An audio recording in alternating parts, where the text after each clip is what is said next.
আল্লাহ পাক তোমাকে মায়ের পেটের ভিতরে বানাইছি।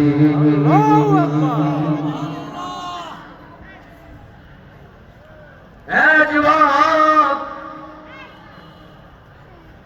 মায়ের পেটের ভিতরে রেখে যত্ন করে 9 মাস পর্যন্ত আমার তত্ত্বাবধানে রেখে,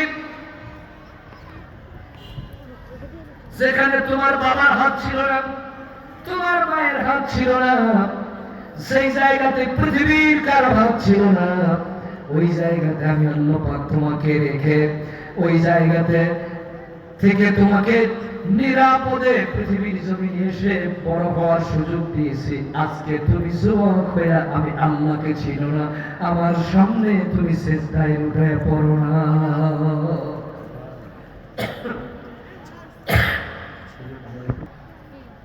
এই জন্য সিজদা করতে হবে কাকে? আল্লাহকে। এই তোমার পৃথিবীর এই সম্পদের দাম নাই। হাদিস শরীফ বলে গোটা পৃথিবীতে যা সম্পদ আছে, হীরা, স্বর্ণ, মতি, মুক্তা, রূপ, খনিজ সম্পদ, ব্যাংক ব্যালেন্স যা আছে সব কিছু একত্রিত করলে